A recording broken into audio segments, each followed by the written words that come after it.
जीवन्मुक्तिप्रदं देवं क्षमापूर्णं जगद्गुरुं वन्दे परमहंसाख्यं नित्यानन्दाय स्वागतं। जीवन्मुक्तिप्रदं देवं क्षमापूर्णं जगद्गुरुं वन्दे परमहंसाख्यं नित्यानन्दाय स्वागतम्। आनन्दानुभवास्वादं सर्वरोगनिवारकं वन्दे पापविनाशक्तं नित्यानन्दाय स्वागतम्। आनन्दानुभवास्वादं सर्वरोगनिवारकं वन्दे पापविनाशक्तं नित्यानन्दाय स्वागतम्। नित्यमुक्तं निर्विकल्पं ध्यानलोकप्रदीपकम्। பரமஹம்ச நித்யானந்தர் கோடிக்கணக்கான பக்தர்கள் வழிபடும் ஓர் ஆன்மீக சக்தி. ஆன்மீக இயக்கத்தை உலகமெங்கும் நிறுவி வழிநடத்தும் ஆன்மீக வழிகாட்டி. வேத கலாச்சாரத்திற்கு மறுமலர்ச்சியூட்டும் ஓர் முன்னோடி.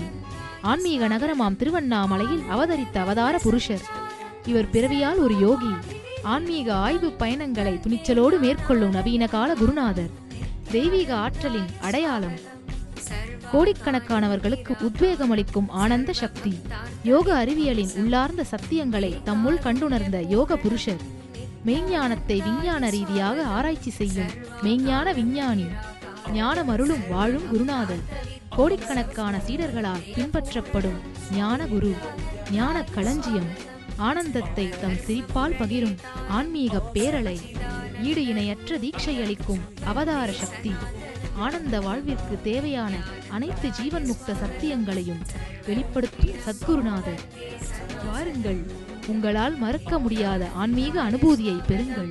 வேத வேதாந்த சம்வேத்யம் தேவதேவி ஸ்வரூபிணம் வந்தே வடபலாசிஸ்தம் நித்யானந்தாய ஸ்வாகதம். அருணகிரீத்யாख्यं त्वां महाभावसुयोगिनं वन्दे पूर्णावतारं शं नित्यानन्दाय स्वागतम्.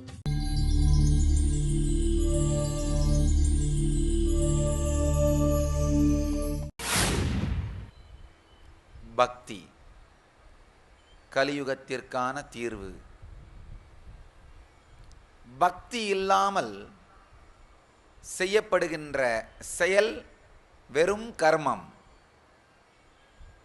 பக்தி இல்லாமல் செய்யப்படுகிற யோகம் வெறும் சடங்கு, வெறும் ஒரு உடம்பை வளைக்கிற எக்ஸசைஸ், அவ்வளவுதான். பக்தி இல்லாமல் செய்யப்படுகிற தியானம் கூட வெறும் ஒரு மூளையாலே செய்யப்படுகிற சடங்கு. பக்தி இல்லாமல் செய்யப்படுகிற எல்லாமே மனிதனை மந்தத்தன்மைக்குள் தான் எடுத்துச் செல்லும்.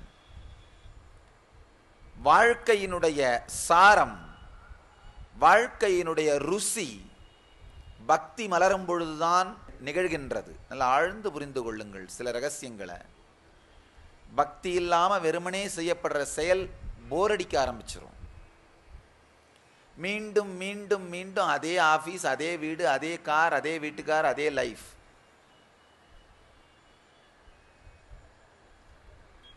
பக்திங்கிற ரசம் மனித வாழ்க்கையில் இல்லாமல் போனதுதான் ஸ்டேபிள் ஃபேமிலியாக நாம் வாழாமல் இருக்கிறது கூட ஒரு மிகப்பெரிய காரணம்.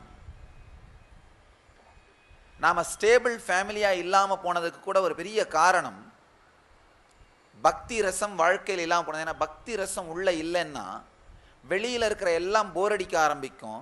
வெளியில் இருக்கிறது போரடிக்க ஆரம்பித்தா அவங்க எல்லாருமே நம்ம வாழ்க்கை துக்கமாக இருக்கிறதுக்கும் போரடிக்கிறதுக்கும் காரணம்னு தோணும். அந்த காரணத்தினாலே போரடிக்கிற அந்த மந்தத்தன்மை வெறுப்பாக வெளிப்படுகிறது.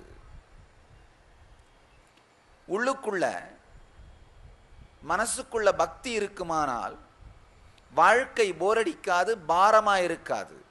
அப்போ வாழ்க்கையில் எந்த சூழ்நிலைகளை நம்முடைய சுற்றத்தார்கள் உருவாக்கினாலும் அதை நம்மால் ஏற்றுக்கொள்ளவும் வாழவும் முடியும். நமஸ்தே ருத்ரமன்யவ குதோதயிஷவே நமஹ. நமஸ்தே அஸ்து தன்வனே பாகுப்யா முததே நமஹ. யா ஜயிஷஸ்ய शिवतमा शिवं बभूव ते धनुः शिवशरव्याय तवतया. வாழும் ஞானி பரமஹம்ச நித்யானந்தர் வழங்கும் கல்பத்தரு முழுநாள் தியான அனுபவ முகாம். கல்பத்தருவில் நீங்கள் பெறும் உடல் நலம். வாழும் ஞானியிடம் நீங்கள் பெறும் தீட்சை உங்களின் உடலிற்கும் மனதிற்கும் சக்தியளித்து குணமளிக்கின்றது. நித்யானந்தம். என்னுடைய பேர் சிவசங்கரி. ஊர் ஆத்தூர். எங்களுக்கு காலில் அக்கின்னு சொல்லுவாங்க. ஹெர்பிஸ்னு ஒரு நோய் வந்திருந்தது. கால் பூரா கொப்பளமாக புண்ணாக இருந்துச்சு. அப்படியே காலை எடுத்து அசைச்சு கூட வைக்க முடியாது. கொஞ்சம் தூரம் நடக்க முடியாது. படுத்த படுக்கையாகவே இருந்தேன். ஸோ டாக்டர்ஸ் அதுக்கு மெடிசின்ஸு ஆயின்மெண்ட் எல்லாம் கொடுத்து ஒரு 15 நாள் 20 நாள் பக்கமாக மெடிசின் சாப்பிட்டும் துளிக்கூட அந்த வலியும் குறையில. எந்திரிச்சு நடக்கவும் முடியல. அப்புறம் சாமியை பார்த்து சாமிகிட்ட தர்ஷன் வாங்கி ஹீலிங் வாங்கிட்டோம். வாங்கின அன்னைக்கு சாமி சொன்னார், சரியாக போயிடுமா, சுத்தமாக சரியாயிடும் அப்படின்னு சொன்னார். அன்னைக்கே அந்த வலி பூரா ஒரு அரை மணி நேரத்துலேயே பார்த்தீங்கன்னா வலி பூரா குறைஞ்சி ரிலாக்ஸாக நடக்க ஆரம்பிச்சிட்டேன். அன்னைக்கு நைட்டே அந்த ஊன்ஸ் எல்லாம் நல்லா ஹீல் ஆயிடுச்சு. இதை சாமியோட கருணையை என்னால் வாழ்க்கையில் என்னால் மறக்கவே முடியாது. சாமிஜி அவர்களுக்கு நன்றியை தெரிவிச்சுக்கிறேன். நான் தொடர்ந்து பெறும் தீட்சைகளால் ஒரு மனிதருக்குள் 1300% வரை சக்தி அதிகரிக்க முடியும். இது உடல் நலத்தை நேரடியாக அதிகரிக்கின்றது. தொடர்ந்து 21 நாட்கள் எடுத்துக்கொள்ளும் தீட்சை மேற்சொன்ன சக்தி மாற்றங்களை உங்களுக்குள் நிலையான அனுபவமாக மாற்றுகின்றது. பெங்களூரு ஆசிரமத்தில் வாரந்தோறும் சனி மற்றும் ஞாயிற்றுக்கிழமைகளில் கல்பத்துரு தியான முகாம் நடைபெறுகின்றது. மேலும் விவரங்களுக்கு நித்யானந்த தியான பீடம், நித்யானந்த நகர், ஆஃப் மைசூர் ரோட், பிடதி, பெங்களூர். தொடர்பு கொள்ள வேண்டிய தொலைபேசி எண்கள் 7200003311, 7200003322, www.nityananda.org.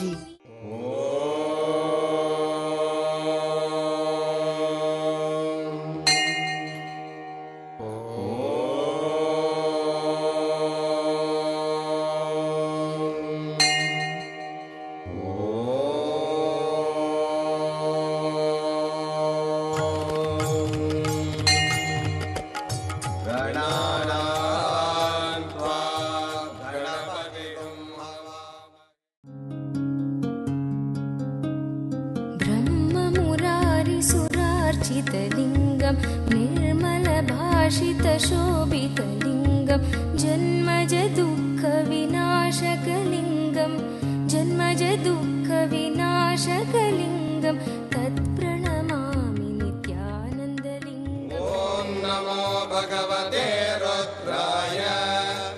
नमस्ते रुद्रमन्यवपुतो दयिषवे नमः. नमस्ते अस्तु धन्वने बाहुभ्यामुदते नमः. या जयिषु शिवतमा शिवं बभूव ते धनुः शिवशरव्याय तवतया नो रुद्रमृडय. या ते रुद्र शिवा तनोरघोर पापकाशिनी तया नस्तनुवाशन्तमया गिरिशन्ताभिचागशीः.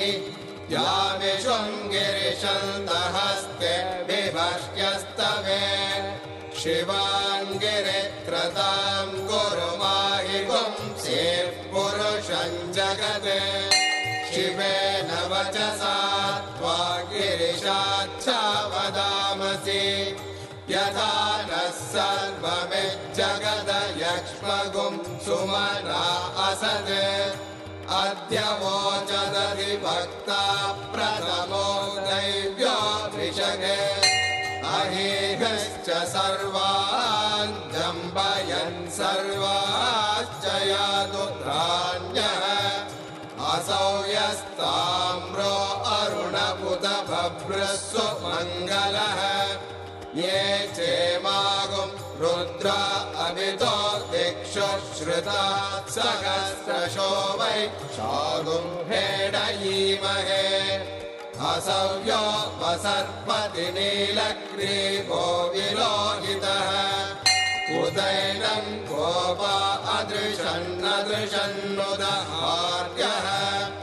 उदैनं तं विश्वा भूतानि सदृष्टो मृडयाति नः नमो अस्तु नीलग्रीवाय सहस्राक्षाय ईडुषे अतो ये अस्य सत्त्वान्मोहं तेभ्यो करन्नमः प्रमुञ्चदन्वनत्वमुभयोरार्तियोर्ज्याम् याश्च ते हस्त इषवः परात भगवो वप अवदत्यरनुस्वगुं सहस्राक्षशतेषु ते निशीर्याणवागुम् उत अनेशन्नस्येषव आपुरस्य निषङ्गतिः या ते हेतिर्मेडुष्टमहस्ते बभूव ते धनुः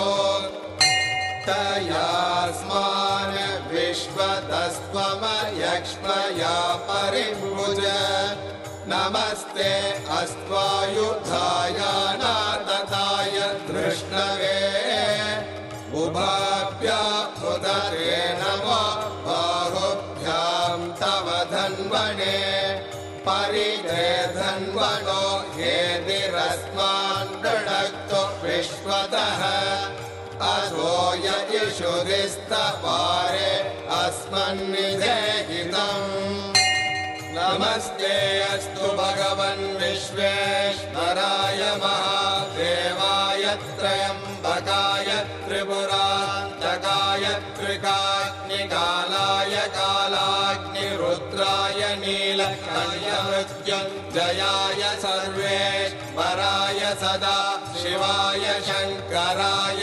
श्रीमन्महादेवाय नमः नमो हिरण्यवागवे सेनान्ये दिशां च पदये नमो नमो वृक्षेभ्यो हरिकेशेभ्यः पशूनां पदये नमो नमः सस्मिञ्जराय त्रिशीमदे मदीनां पदये नमो नमो बब्लुषाय विव्याधिने नानां पदये பக்தி இல்லாத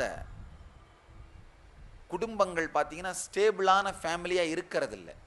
ஒருவேளை இருந்தால் கூட சமூக காரணங்களுக்காக ஒன்றா இருக்கிறாங்க, அவ்வளவுதான். ஆனந்தமான ஒரு ஸ்டேபிளான ஃபேமிலியாக இருக்கிறது இல்லை. ஆனால் தன்னுடைய வாழ்க்கையிலே பக்தி இருக்கின்ற பர்சனலாக பக்தியை உணர்ந்த ஒரு நபர்களாக இருந்தால் அவர்களுடைய குடும்பம் சமூக காரணத்துக்காக மட்டும் ஒன்றா இல்லாமல் ஐடியலாஜிக்கலாகவும் ஏதோ ஒரு சென்டரை வச்சு வாழறார்கள். கொள்கை ரீதியாகவும் அவர்கள் இருவருக்குள் ஏதோ ஒரு பிடிப்பு இருக்க துவங்குகிறது. அதனால் பக்திங்கிறது தினந்தோறும் செய்கின்ற செயல்களிலும் இனிமையை கூட்டுகின்றது. அதே மாதிரி யோகம், பக்தி இல்லாமல் இந்த வெறுமனே யோகம், இந்த ஆன்மீக கருத்துக்கள், வாழ்வியல் தீர்வுகள், பிராணாயாமம் இதை மட்டும் வச்சு வாழ ஆரம்பிக்கும்போது அதிகபட்சமாக அது ஒரு நியூரோலிங்குவிஸ்டிக் ப்ரோக்ராமிங் அளவுக்குத்தான் உபயோகமாகும். நியூரோலிங்குவிஸ்டிக் ப்ரோக்ராமிங்னா ஓடுகின்ற மனசுக்குள்ள ஓடுகின்ற வார்த்தைகளை கொஞ்சம் நல்ல வார்த்தைகளாக ஓட வைக்கிற அளவுக்கு ஒரு ட்ரைனிங், அவ்வளவுதான். ஒரு நிகழ்வு நிகழ்ந்ததுன்னா ஐயோ இது துக்கம்னு நம்மளுக்கு நாமே சொல்லிக்கிறதுக்கு பதிலாக சரி இதை ஏற்றுக்க முயற்சி பண்ணுறேன் அப்படின்னு சொல்லிக்கலாம். ஒரு சாதாரண நியூரோலிங்குவிஸ்டிக் ப்ரோக்ராமிங் அளவுக்கு மட்டுமே உபயோகமாகக்கூடிய விஷயங்களாக அவை மாறிவிடும். ஆனால் பக்தி சேரும் பொழுது இந்த யோகமும் வாழ்வியல் தீர்வுகளும் தியானமும் பிராணாயாமமும் நேரடியாக ஜீவன் முக்திக்கான பாதையாக மாறிவிடுகின்றது. பக்தி இல்லாத பொழுது சாதாரண செயல்கள் வெறுப்பையும் சோர்வையும் அளிக்கும். பக்தி இல்லாத பொழுது செய்கின்ற யோகம் சாதனைகள் கூட வெறும் ஒரு சாதாரண மூளை சார்ந்த செயலாகவே நின்றுவிடும். பக்தி இல்லாத பொழுது தியானம் கூட ஒரு சடங்காக மாறிவிடும். பக்தி இல்லாத பொழுது எல்லா பூஜைகளும் வெறும் பயத்தால் செய்யப்படுகிற சடங்குகளாகவே தான் இருக்கும். பக்தி இல்லாமல் பூஜை பண்ணுறவங்கள பார்த்தீங்கன்னா அந்த பூஜையை பார்த்தாலே நமக்கே பயமாக இருக்கும். அந்த விக்கிரகங்களை அவர்கள் உருட்டுகிற விதமும், பக்தி இல்லாதவர்கள் அந்த பூஜை பண்ணாங்கன்னா 2வது தரம் அந்த பூஜை ரூமுக்குள்ளே நுழைய மாட்டார்கள். ஒரு தரம் காலையில் கடனே நுழைவார்கள். காரணம் என்னென்னா, ஒருவேளை பண்ணாமல் விட்டுட்டா அன்னைக்கு முழுசாக நடக்கிற எல்லா பிரச்சனைக்கும் அதுதான் காரணம்னு நினச்சி பார்ப்பார்கள். அந்த பயத்துக்காக போயிட்டு வந்துடுவார்கள். சில பேர் அந்த பக்தி இல்லாமல் கடனுக்காக விஷ்ணு சகஸ்ரநாமம் படிப்பார்கள். ஆரம்பிக்கும் போது விஸ்வம் விஷ்ணு வஷட்கார பூத பவி பவத் பிரபு, ஒரு 5 நிமிஷத்தில் பார்த்தீங்கன்னா வேக வேகமாக அது ஓடுறது. என்ன படிக்கிறார்கள்னு விஷ்ணுவுக்கும் தெரியாது, அவங்களுக்கும் தெரியாது. அது மட்டும் இல்லாமல் அந்த சைடில் இருக்கிற நம்பரை பார்த்துக்கிட்டே இருப்பாங்க, எப்படா முடியும் அப்படின்னு. 300 தான் வந்திருக்கு போல இருக்கே, இன்னும் 700 ஆகும் போல இருக்கே, இது எப்போ முடியும் பார்த்துட்டே இருப்பார்கள். இந்த மாதிரியான நபர்கள் பூஜை முடித்து விட்டு ரூமை விட்டு வெளியில் வந்தாங்கன்னா அதுக்கப்புறம் ஒரு நாள் கூட, ஒரு முறை கூட அந்த பூஜை அறை பக்கம் எட்டி கூட பார்க்க மாட்டார்கள். அவர்களுக்கு அது வாழ்க்கை அல்ல, தன்னுடைய பயத்திலிருந்து தன்னையே காத்துக்கொள்வதற்கான ஒரு சப்பைக்கட்டு. நம்ம பல பேர் பார்த்தீங்கன்னா அந்த மாதிரி செயல்களை செய்து கொண்டிருப்போம். ஆஃபீஸ் போகும்போது ஒரு குறிப்பிட்ட வழியில் இருக்கிற முனீஸ்வரரையோ காளியம்மனையோ மாரியம்மனையோ கும்பிடாமல் போனால் அன்றைக்கி ஆஃபீஸில் எதுவும் உருப்படாதுன்னு நமக்கே ஒரு எண்ணத்தை உருவாக்கி வச்சுருப்போம். அதனால் கரெக்டாக அங்கே நின்று கும்பிட்டுட்டு போகிறது அது ஒரு சடங்காக இருக்கும். நின்று கடகடன்னு வேக வேகமாக என்ன பண்ணுற, அட்டண்டன்ஸ் கொடுக்குற மாதிரி, பாரு பார்த்துட்டேன் வந்துட்டேன், நோட் பண்ணி வச்சுக்கோ, இன்றைக்கி ஒரு பிரச்சனையும் கொடுக்காத, அட்டண்டன்ஸ் கொடுக்குற மாதிரி செய்கின்ற செயல்கள். பக்தி இல்லாமல் செய்யப்படும் எல்லாமே மந்தத்தன்மைக்குள் தான் நம்மை எடுத்து செல்கின்றன. எவ்வாறு பக்தி ஒரு பெரிய தீர்வாக இருக்கிறது. பக்தியை பார்க்காமல் மற்றவைகளை நாம் உருவாக்க முயற்சி செய்வது, சரியான விஷயத்திற்கு கவனத்தை அளிக்காமல் தவறான விஷயங்கள் மீது கவனத்தை செலுத்துவதற்கு சமம். வாழ்க்கையில் பணம் பணம் பணம் அலையிற ஒரு பெரிய மகா கஞ்ச பிஸ்னாரி ஒரு நாள் அவருடைய BMW காரில் போயிட்டு இருந்தார். திடீர்னு ஒரு ஆக்சிடெண்ட். ஒரு பக்கமாக எதிரில் வந்த வண்டி அடித்து அவருடைய கார் கதவு, அவர் கை ரெண்டுமே பிஞ்சு தொங்குது. அரை மயக்கத்தில் இருக்கார். ஆம்புலன்ஸ் அங்கே வருது. அவரை எடுத்து ஹாஸ்பிட்டல் அழைச்சிட்டு போகிறதுக்காக முயற்சி பண்ணுறாங்க. அவர் மயக்கத்துலேருந்து பாதி தெளிஞ்ச உடனே பார்த்து, ஐயோ என் கார்னு கத்துனாராம். டாக்டர் சொன்னாராம், ஐயா நீ இப்போ காரை விட அதிகமாக உன் கையை பற்றி கவலைப்படணும், கையை பாரியா அப்படின்றாராம். அவர் முதல்ல கை இருந்த இடத்த பார்த்துட்டு அது தொங்கிட்டு இருந்த பாரு, ஐயோ என் ரோலக்ஸ் வாட்ச்னாராம். சில நேரத்தில் மனிதர்கள் எதை பற்றி கவலைப்பட வேண்டுமோ அதை பற்றி கவலைப்படாமல் தேவையில்லாதவைகளை பற்றி கவலைப்பட்டு கொண்டிருக்கிறார்கள். வாழ்க்கையிலையும் பக்தி இணைவதை பற்றி கவலைப்படாமல் வாழுகின்ற மனிதர்கள் இதே தவறை செய்கிறார்கள். காரையும் ரோலக்ஸ் வாட்சையும் தான் பார்த்துட்டு இருப்பார்கள். பக்தி சேரும் பொழுது வாழ்க்கையினுடைய எல்லா பரிமாணமும் புதுமையடைகின்றது. வாழும் அவதார புருஷர் பரமஹம்ச நித்யானந்தருடன் கைலாய தரிசனம்.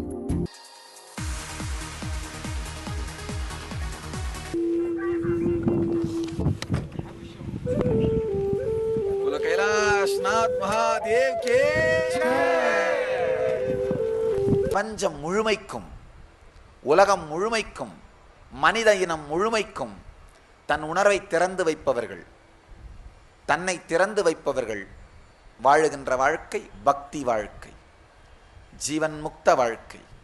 வாழும் ஞானி பரமஹம்ச நித்யானந்தர் நேரடியாக நடத்தும் நித்யானந்த ஸ்புரண தியான அனுபவ முகாம் NSP-ஆல் நீங்கள் பெறும் உடனடி பலன்கள்: உடல் சக்தி அதிகரிப்பு, தீராத நோய்களிலிருந்து உடனடி விடுதலை, மன அழுத்தம் மற்றும் மனச்சோர்விலிருந்து உடனடி விடுதலை, கவலை, தூக்கமின்மை மற்றும் கர்ம வினைகளிலிருந்து உடனடி விடுதலை, உறவுகளில் இனிமை, செல்வச் செழிப்பு மற்றும் பொருளாதார மேம்பாட்டை தரும் மன அமைப்பை உருவாக்கும் தியான முறைகள், மேலும் NSPயில் வாழும் ஞானியிடமிருந்து நீங்கள் பெறும் தீட்சையினால் உங்களுக்குள் இருக்கும் தெய்வீக ஆற்றலான குண்டலினி சக்தி உயிர்ப்பிக்கப்படுகின்றது. தீட்சையினால் உங்களுக்குள் இருக்கும் மைட்டோகாண்ட்ரியா செல் சக்தி 1300% வரை அதிகரிக்கிறது. இது கேன்சர் போன்ற தீராத வியாதிகள் வருவதையே தடுக்கிறது என்று மருத்துவ ரீதியாக ஆராய்ச்சி செய்து நிரூபிக்கப்பட்டுள்ளது. உங்கள் வாழ்விலும் இந்த பலன்களை அனுபவமாக உணர நித்யானந்த ஸ்புரணா தியான முகாம் ஒரு அரும்பெரும் வாய்ப்பு. முன்பதிவிற்கு 7200003311 7200003322 04175237666. நடைபெறும் நாள் ஜனவரி மாதம் 25, 26, 27, 28, 2012. இடம் துளுவ வேளாளர் கல்யாண மண்டபம், கடம்பராயன் தெரு, திருவண்ணாமலை 606601. வாழும் அவதார புருஷர் பரமஹம்ச நித்யானந்தருடன் கைலாய தரிசனம். பிரபஞ்ச சக்தியின் அரூப வெளிப்பாடான கைலாயநாதரை வாழும் அவதார புருஷர் பரமஹம்ச நித்யானந்தரோடு சென்று தரிசிக்கும் ஒரு அரிய நிகழ்வு.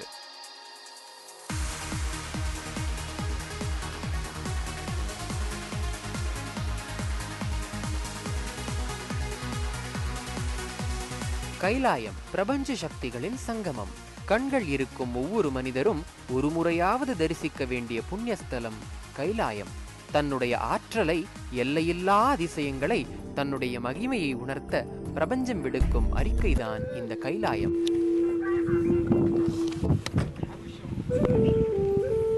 கைலாஷ்நாத் மகாதேவ் கே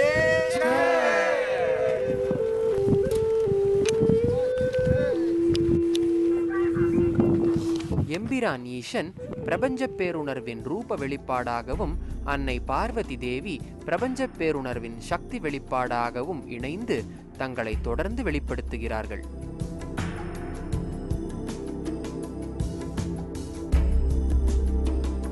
மானசரோவரம் அன்னை பார்வதி தேவியின் பிரபஞ்ச பேராற்றலின் பெண்மை வெளிப்பாடு மானசரோவரம்.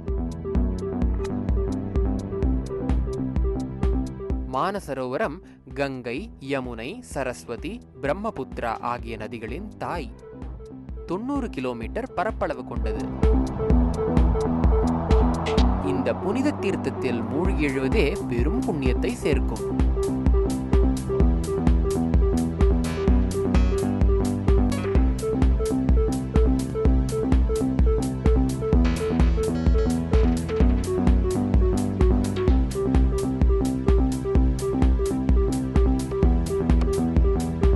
ராக்ஷஸ்தல் ஏரி பார்க்கடலை கடைந்த பொழுது வெளிப்பட்ட விஷத்தை கைலாயத்திற்கு எடுத்து வந்த பொழுது அதிலிருந்து ஒரே ஒரு துளி இந்த ஏரிக்குள் விழுந்தது.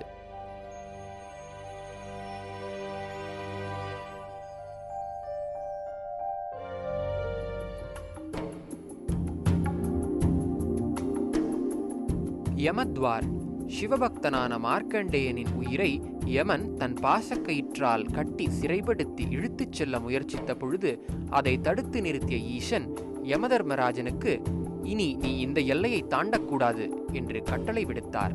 மேலும் பரிக்கிரமத்தின் போது இந்த எல்லையை தாண்டுபவர்கள் யாராக இருந்தாலும் அவர்கள் நேரடியாக என்னை வந்தடைவார்கள் என்று ஆசீர்வாதமும் வழங்கினார். அந்த அளவிற்கு முக்கியத்துவம் வாய்ந்த இடம்தான் இந்த யமத்வார். இங்கு 84 சித்தர்களின் ஜீவசமாதி உள்ளது.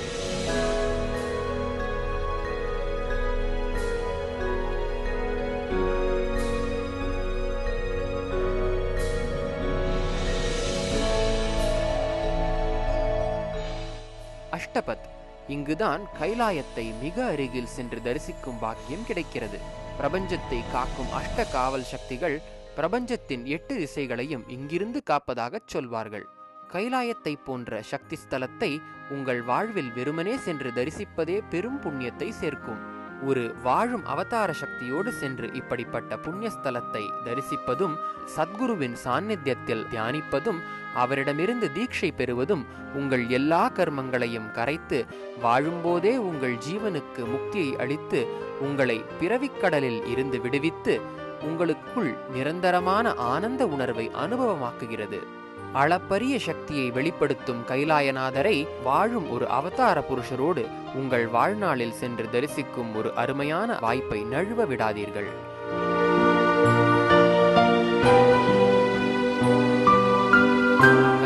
யாத்திரை பற்றிய விவரங்களுக்கு 7200003311 7200003322 09742203311 என்ற எண்களை தொடர்பு கொள்ளலாம்.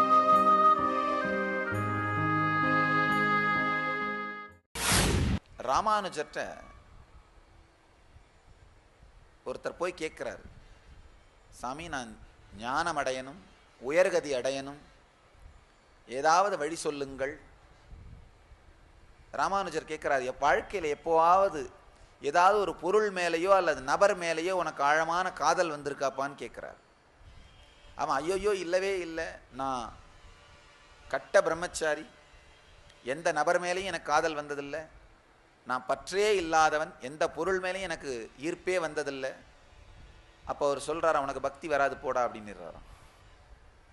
ரொம்ப ஆச்சரியமாக இருக்கலாம் நமக்கு.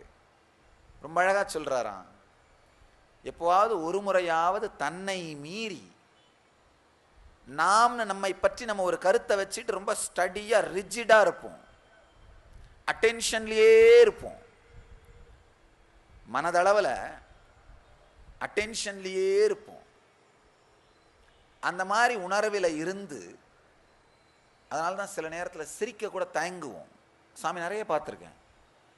எப்பெல்லாம் நான் கிராமங்கள் பகுதியில் சத்சங்கங்கள் நடத்துகிறோன்னா மக்கள் ஏதாவது ஒரு ஜோக் சொன்னால் கூட இல்லை அதை கேட்டால் கூட உடல் முழுவதும் சிரிப்பார்கள். ஆனால் அது கொஞ்சம் ஒரு மாநகராட்சி அளவுக்கு மாறுச்சுன்னா உடம்பு சிரிக்காது, முகம் மட்டும் சிரிக்கும். அதுவே ஒரு மெட்ரோபாலிட்டன் இல்லை காஸ்மோபாலிட்டன் சிட்டியாக மாறுச்சுன்னா வெறும் அந்த பல் மட்டும்தான். காலப்போக்கிலே மனிதர்கள் உடல் முழுவதையும் சுகத்தை அனுபவிப்பதை, ஆனந்தத்தை அனுபவிப்பதை மறந்து விட்டார்கள். ரிஜிட் ஆயிட்டோம்,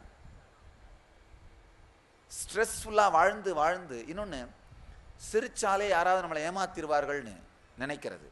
இல்லை சிரிச்சா இல்லை ஓப்பனாக இருந்தோம்னா, சிரிக்கிறதுன்றது வேற ஒன்றும் இல்லை, நம்ம பாடி லாங்குவேஜால் ஓப்பனாக இருக்கிறது. நம்ம பாடி லாங்குவேஜால் ஓப்பனாக இருந்தோம்னா நம்மை சுற்றி இருப்பவர்கள் நம்மை குறைவாக எடை போட்டு விடுவார்கள்னு ஒரு கருத்து. அதனால் பார்த்தீங்கன்னா எந்த நேரத்துலையுமே இந்த அட்டென்ஷன்லேயே இருந்து நம்மளை க்ளோஸ்டாகவே வச்சுருப்போம், திறக்க மாட்டோம். க்ளோஸ்டாகவே வச்சிருந்து கொஞ்ச நாள் கழிச்சு அதுவே வாழ்க்கை பழக்கமாக மாறிவிடும். எந்த ஒரு பொருளுக்கும் நபருக்கும் நம்மை திறக்க மாட்டோம். ஒரு ரிஜிடான இறுக்கமான வாழ்க்கையாக மாறிவிடும். உண்மையில் பார்த்தீங்கன்னா எந்த ஒரு பொருளுக்கும் நம்மை திறக்காமல், எந்த ஒரு நபருக்கும் நம்மை திறக்காமல் வாழ்வது ரிஜிடான இறுக்கமான வாழ்க்கை. ஏதாவது ஒரு பொருளுக்கு, ஒரு நபருக்கு மட்டும் நம்மை திறப்பது இல்லற வாழ்க்கை. பிரபஞ்சத்திற்கே நம்மை திறந்து வைப்பது பக்தி வாழ்க்கை. பிரபஞ்சம் முழுமைக்கும் நம்மை திறந்து வைத்து பிரபஞ்சம் முழுவதோடும் நம்மை இணைத்து கொண்டு மலர்வது பக்தி வாழ்க்கை. நல்ல ஆழ்ந்து புரிந்து கொள்ளுங்கள். ஒரு நபருக்கும் ஒரு பொருளுக்கும் நம்மை திறக்காமல் வாழ்வது இறுக்கமான வாழ்க்கை. அந்த மாதிரி இறுக்கமாக வாழற நபர்கள் பார்த்தீங்கன்னா எங்கேயாவது ஒரு பெரிய விஷயத்தில் காத்து வாங்கிடுவார்கள். எங்கேயாவது ஒரு இடத்துல என்ன ரொம்ப பெரிய விஷயமா பார்த்து கதவை திறந்துருவார்கள். திறந்துடாது, கதவு உடஞ்சி போயிடும். கதவு திறக்கக்கூட திறக்காது, உடஞ்சி போயிடும். அது ஒரு இறுக்கமான வாழ்க்கை. ரெண்டாவது, சில பொருளுக்கு அல்லது சில நபருக்கு மட்டும் தன் வாழ்க்கையை திறப்பவர்கள். இது இல்லற வாழ்க்கை, சாதாரண வாழ்க்கை. பிரபஞ்சம் முழுமைக்கும், உலகம் முழுமைக்கும், மனித இனம் முழுமைக்கும் தன் உணர்வை திறந்து வைப்பவர்கள், தன்னை திறந்து வைப்பவர்கள் வாழுகின்ற வாழ்க்கை பக்தி வாழ்க்கை, ஜீவன் முக்த வாழ்க்கை. கிருஷ்ணன் நம்மோடு பகிர்ந்து கொள்ள விரும்பும் சத்தியங்கள் இந்த பக்தி சார்ந்த சூத்திரங்கள், பக்தி சார்ந்த சத்தியங்கள். சூத்திரத்திற்குள் நுழையலாம். अविभक्तं च भूतेषु विभक्तमिव च स्थितं भूतभर्तृ च तज्ज्ञेयं ग्रसिष्णुप्रभविष्णु च ज्योतिषामपि तज्ज्ञोतिः तमसः परमुच्यते ज्ञानं ज्ञेयं ज्ञानगम्यं हृदि सर्वस्य विष्टितम्. இனிமையான சூத்திரங்கள். இதன் மொழிபெயர்ப்பு: பிளவுபடாததாகவும் பொருள்களிலே பிளவுபட்டதோ போல இருக்கின்ற அது பரபிரம்மம் பொருள்களை தாங்குவதும் விழுங்குவதும் தோற்றுவிப்பதும் ஆக எப்போதும் இருக்கின்றது.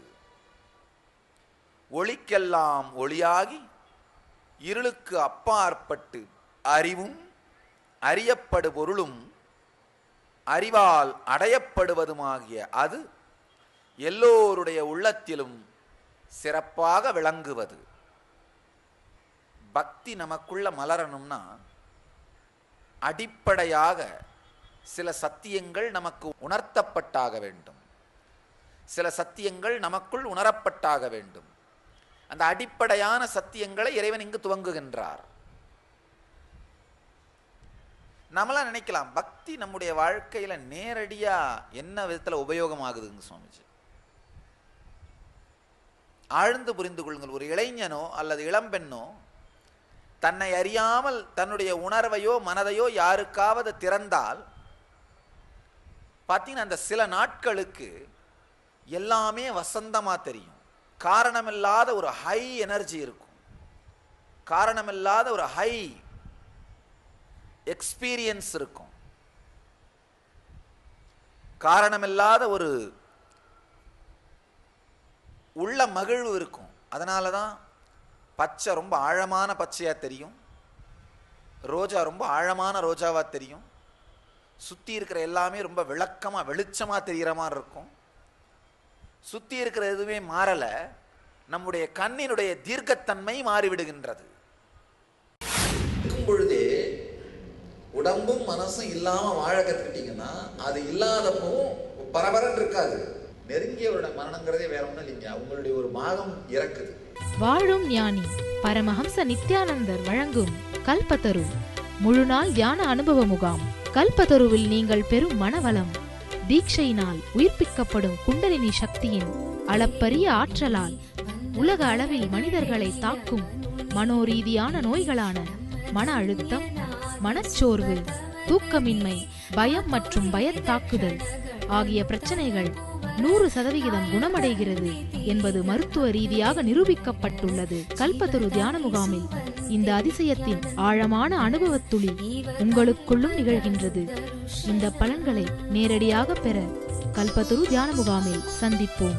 பெங்களூரு ஆசிரமத்தில் வாரந்தோறும் சனி மற்றும் ஞாயிற்றுக்கிழமைகளில் கல்பத்தரு தியான முகாம் நடைபெறுகின்றது.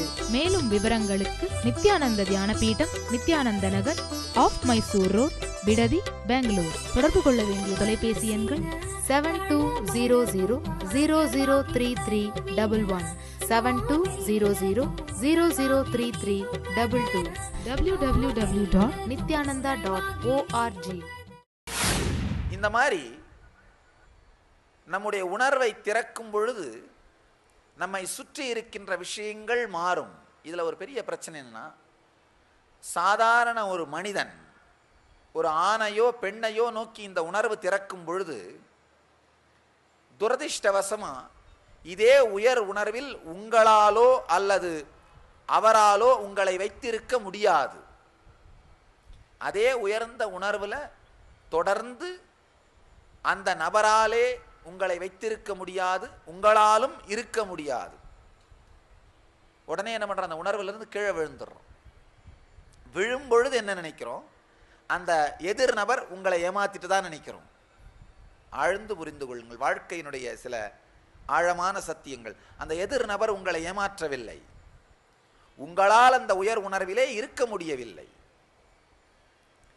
ஆனா கீழே விழாத ஒரு உணர்வோடு இந்த மலர்ச்சி நடைபெறுமானால் அது பக்தி. சாதாரண மனிதனோடு, சாதாரண ஆணோடு பெண்ணோடு இந்த மலர்ச்சி நடந்தா அது காதல்.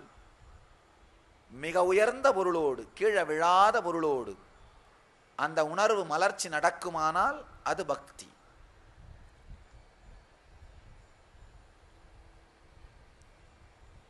மாணிக்கவாசகருடைய திருவாசகம் மாதிரி, ஆண்டாளுடைய திருப்பாவை மாதிரி, மீராவினுடைய கீர்த்தனங்கள் மாதிரி உங்களை அறியாமலே உங்கள் உணர்வே பொங்கி வழியும், உங்கள் உணர்வே கரைந்து ஓடும். அந்த உணர்வு என்றும் குன்றாதது, என்றும் குறையாதது. அப்ப என்ன ஆகும்னா, உங்களை அறியாமலே உங்களை சுற்றி இருக்கிற எல்லாமே ஆழமான ரம்யமாக மாறிவிடும். எதை பார்த்தாலும் வசந்தமாக இருக்கும். எப்பேற்பட்ட துக்கம் வந்தாலும் ரொம்ப லைட்டாக ஹேண்டில் பண்ணுவீங்க, ரொம்ப லைட்டாக ஹேண்டில் பண்ணுவீங்க. சாதாரண மனிதர்கள் கொலை நடுங்குகிற துக்கத்தை ரொம்ப லைட்டாக ஹேண்டில் பண்ணுவீங்க.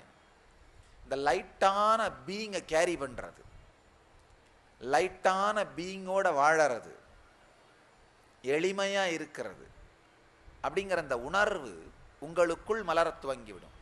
சாதாரண ஒரு நபரோடு இந்த மலர்ச்சி நடந்ததுன்னா ரொம்ப லாங்காக நிற்கிறது இல்லை, அதுக்கு அவர் பொறுப்பு இல்லை. சாதாரண ஒரு நபர்னும் போது அவரோட வாழும்பொழுது நேச்சுரலாகவே உங்களுடைய மலர்ச்சி நடந்ததற்கான என்னென்ன காரணங்களோ அது எதுவுமே அவர்கிட்ட இல்லைன்னு நீங்கள் நினைக்க ஆரம்பிச்சிருவீங்க. உங்கள் மலர்ச்சி நடந்ததுக்கான காரணம் அவருடைய என்னென்ன குவாலிட்டி நீங்கள் நினைக்கிறீங்களோ, கூட வாழும்பொழுது அந்த குவாலிட்டிஸ் எல்லாம் இல்லைன்னு யோசிக்க ஆரம்பிச்சிருவீங்க. என்ன தோணும்? இவர் என்ன கண்ட்ரோல் பண்ணுறாரு, இல்லை இல்லை இந்த அம்மா நான் என்ன சொன்னாலும் கேட்க மாட்டேங்குது, இது அடங்கா பிடாரி. நாம் ஒருவரை ஒருவர் பற்றி சேர்க்கின்ற கருத்துக்களாலே நம்முடைய மலர்ச்சியை சுருக்குகின்றோம், நம்முடைய மலர்ச்சியை நிறுத்தி விடுகின்றோம். மனிதர்களுக்கு இடையில் வரும் பொழுது குறிப்பிட்ட காலம் மட்டும்தான் அது இருக்கின்றது. அதனால தான் ஹனி மூன்னு சொல்கிறோம், ஹனி சன் இல்லை. ஹனி மூன்னா என்ன அர்த்தம்னா, ஒரு சந்திரன் எவ்வளோ நாள் வாழும்? 16 நாள், அமாவாசையிலிருந்து பௌர்ணமி வரைக்கும். அந்த உணர்வும் அத்தனை நாள் தான் இருக்கும், அதுக்குள்ள கரைஞ்சு போகும். நம்முடைய மனம் காதல் மலரும் பொழுது நம்மை பற்றி வைத்திருந்த கருத்து, மலர்வதற்கு காரணமாக இருந்தவரை பற்றி வைத்திருந்த கருத்து, இந்த கருத்து மாறும் பொழுது காதல் மாறிவிடுகின்றது. ஆனால் இந்த 2 கருத்தும் மாறாமல் அந்த காதல் உணர்வை குறைக்காமல் வளர்ந்து கொண்டே செல்லுமானால் அது பக்தி.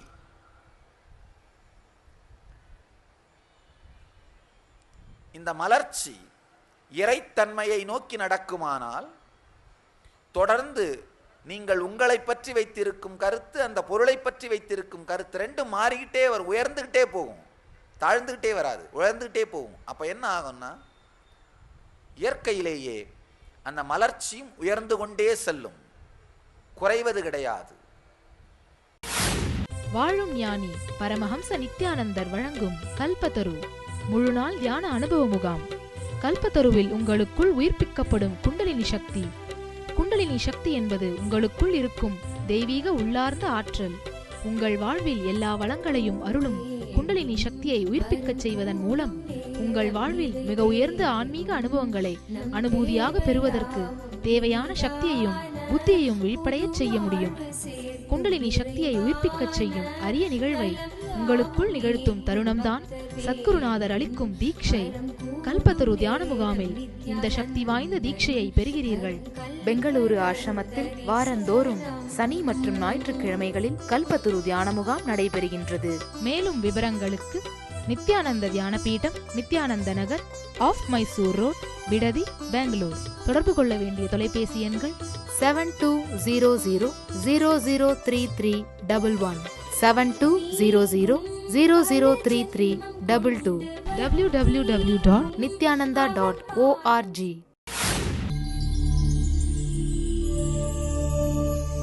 During the 16th day prayers, the soul leaves the body. Is it true? That's why we do the prayers. No. ஒரு ஜீவன் 3 க்ஷணத்திற்குள், க்ஷணம்னா நல்லா புரிஞ்சுக்கோங்க, செகண்ட் கிடையாது, வினாடி கிடையாது. இப்போ ஒரு க்ஷணம் அப்படின்னா ஒரு எண்ணத்திற்கும் இன்னொரு எண்ணத்திற்கும் இருக்கிற இடைவெளி. 3 க்ஷணத்திற்குள்ள உடம்பு எடுத்துரும். நீங்க இறந்து 3 க்ஷணத்துக்குள்ள இன்னொரு உடம்பு எடுத்துருவீங்க. அப்படின்னா என்ன அர்த்தம்னா, உங்களுடைய வாழ்க்கையில ஒரு எண்ணத்துக்கு இன்னொரு எண்ணத்துக்கு இடையில இருக்கிற இடைவெளி ஜாஸ்தியானா நீங்க அவ்வளோ நேரம் வெயிட்டிங்ல இருந்து பார்த்து பொறுமையா அடுத்த உடம்பு எடுக்கலாம்.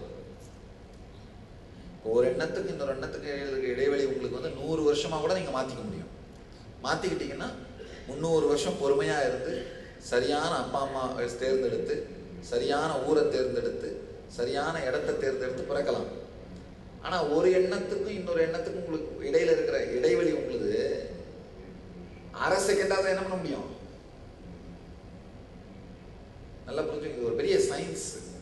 அரை செகண்ட் தான் 1.5 செகண்டுக்குள்ள நீங்க என்ன பண்ணி ஆகணும்? அடுத்த உடம்பு எடுத்தாகணும். அப்போ வர ட்ரெயின்ல ஏற்றி விட்டுருவாங்க, அவ்வளவுதான். அதாவது உங்க க்ஷணம் 3 க்ஷணத்துக்குள்ள அடுத்த உடம்பு எடுத்தாகணும். அதான் ஒருத்தருடைய க்ஷணத்தை நீங்க மாத்திக்கிறது உங்க விருப்பம்.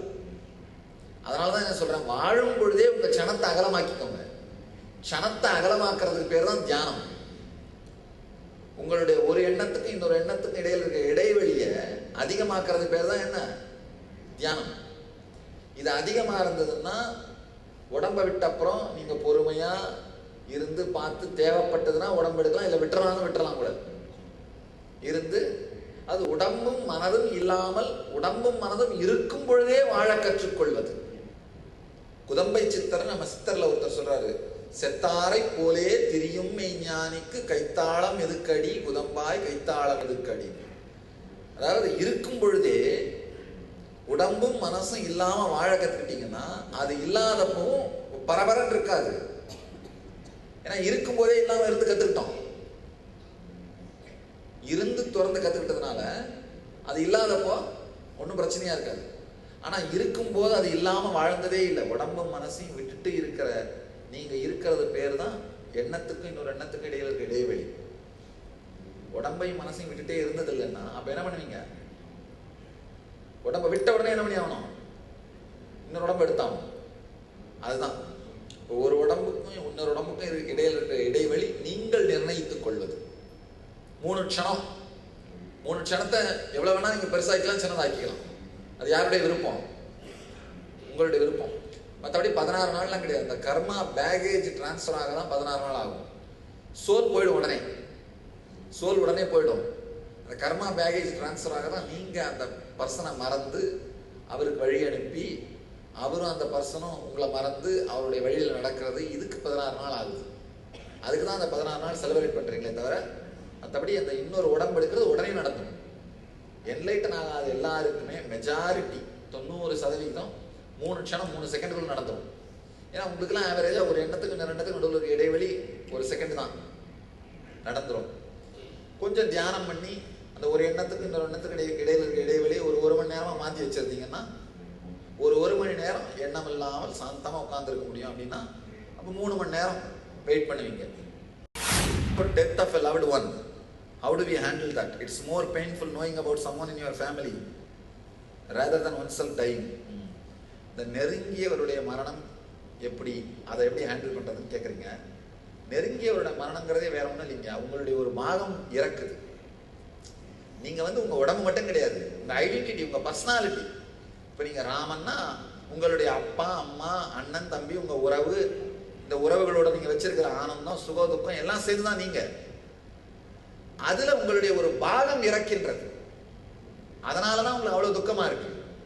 நல்லா புரிஞ்சுக்கோங்க. உங்க தாயார் இறக்கிறாருன்னா உங்கள் வாழ்க்கையிலே 5ல் 1 பாகம் போகுது. உங்க வாழ்க்கையில ஒரு 4-5 பேர் தான் பாகமா இருப்பாங்க. மனைவி, குழந்தைகளோட நீங்க ஆழமா ரொம்ப லவ்விங்கா கேரோட வச்சுக்கிற குழந்தைகள் தான். யாரோட உங்களுக்கு ஆழமான ரிலேஷன்ஷிப் இருக்கோ அவங்க தான்.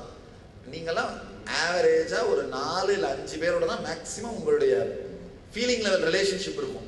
இதெல்லாம் சோஷியல் ரிலேஷன்ஷிப்பா தான் இருக்கும். பையனா இருந்தா கூட தான் சோஷியலா தான் இருக்கும். சில டைம்ல அப்பா வந்தா எப்ப போகும் சொத்து வரும் தான் பார்த்துட்டு இருப்பாங்க. எப்ப காலி பண்ண பேக் பண்ணுவோம், சொத்து எப்ப வரணும். Actual feeling level relationship, feeling connection பார்த்தீங்கன்னா ஒரு 5-6 பேரோட தான் வச்சிருப்பீங்க. அந்த 5-6 பேர்ல யாராவது இறந்தாங்கன்னா உங்கள ஒரு பாகம் இறக்குது, 6ல் 1 பாகம் போகுது. அந்த துக்கம் தான் நீங்க அனுபவிக்கிறீங்களே தவிர வேற எதுவும் துக்கம் கிடையாது. ஒரே வழி என்னன்னா சென்டர் பண்ணி உங்களுக்குள்ளேயே இருங்க. அந்த ஃபீலிங் லெவல், ஃபீலிங் கனெக்ஷனால துக்கம் படுத்திக் கொள்ளாத மாதிரியான மெச்சூரிட்டி வந்துருக்கு. அது ஒண்ணுதான் வழி. பரமஹம்ச நித்யானந்தரின் ஆழ்ந்த ஆன்மீக கருத்துக்கள். எந்த பக்கத்தை திறந்தாலும் உங்களின் அன்றாட பிரச்சனைகளுக்கான நேரடி தீர்வுகள். 26 மொழிகளில் ஆழ்ந்த ஆன்மீக கருத்துக்கள் நிறைந்த 200க்கும் மேற்பட்ட புத்தகங்கள். மேலும் 8000 மணி நேரத்திற்கு மேல் பரமஹம்ச நித்யானந்தர் ஆற்றிய சொற்பொழிவுகள் CD மற்றும் DVDக்களாக கிடைக்கின்றன. உங்களின் எல்லாவிதமான பிரச்சனைகளுக்கான நேரடி தீர்வுகளை பார்த்து கேட்டு படித்து பயனடையுங்கள்.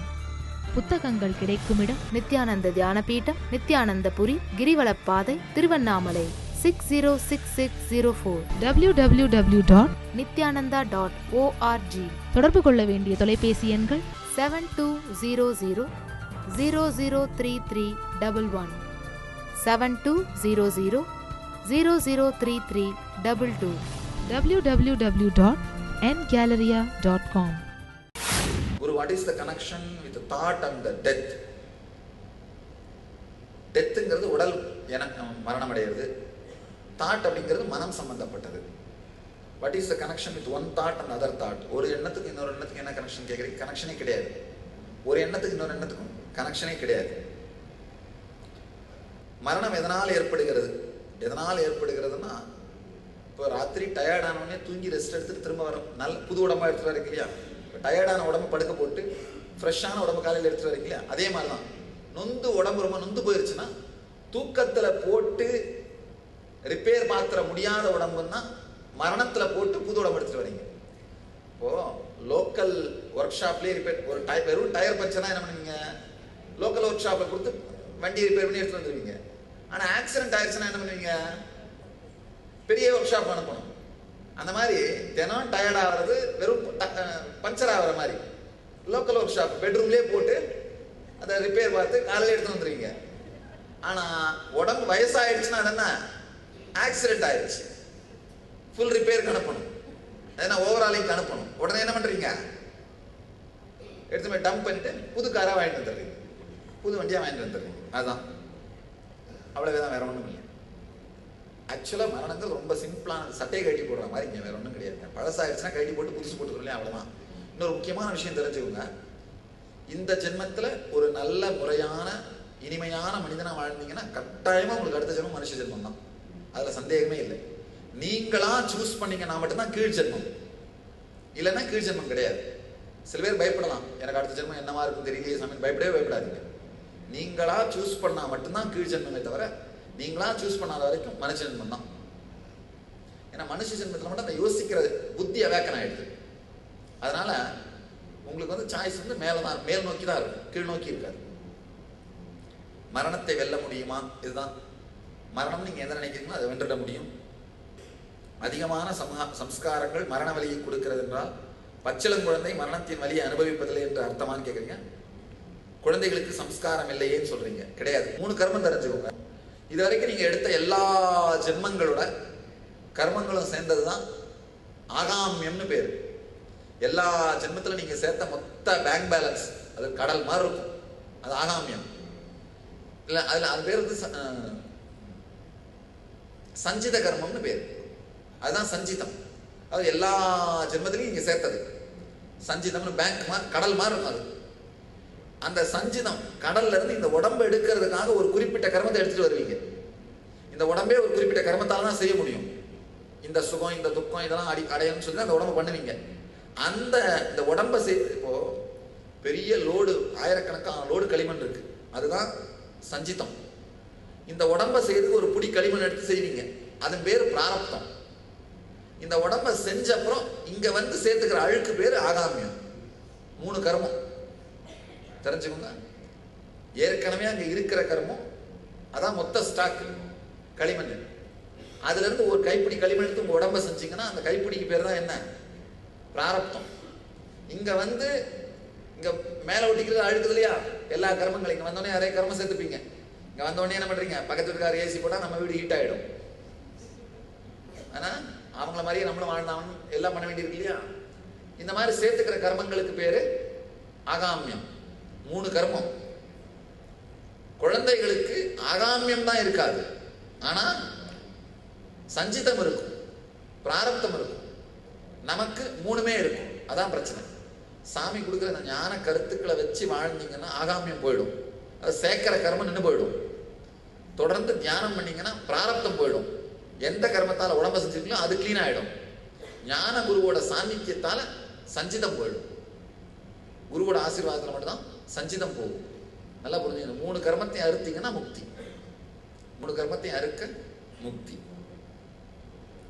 முதுமைக்கு முன்னாலே குழந்தைகள், நடுத்தர வயதுக்காரர்களுக்கெல்லாம் மரணம் ஏன் வருகிறது? அவங்க அவ்வளவுதான் கர்மம் எடுத்துட்டு வந்திருப்பாங்க, பிராரப்தத்தை அவ்வளவுதான் எடுத்துட்டு வந்திருப்பாங்க, அதனாலதான் மரணம் வருது. ஆனா இந்த மர்டரு, ஆக்சிடென்ட் இந்த மாதிரி டைம்லாம் அடுத்த உடம்பு எடுக்கிற வரை நீங்க வெயிட் பண்ணி ஆகணும்.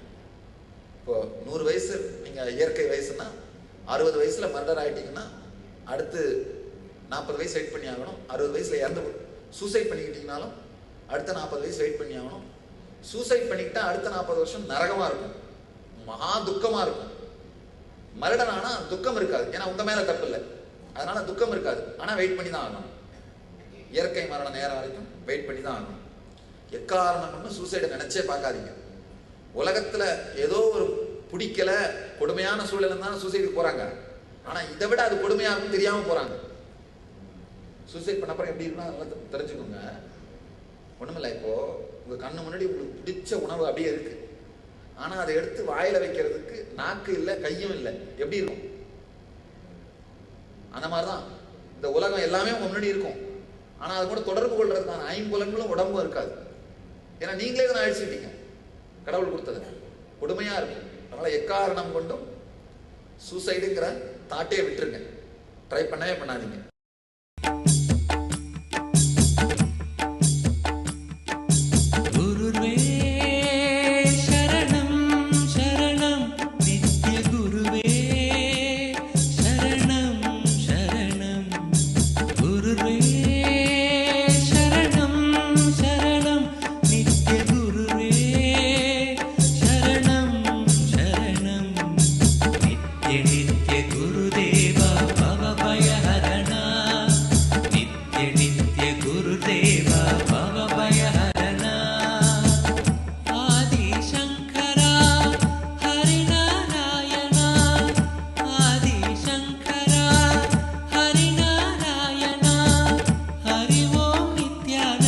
नित्य नित्य शांत रूप नित्य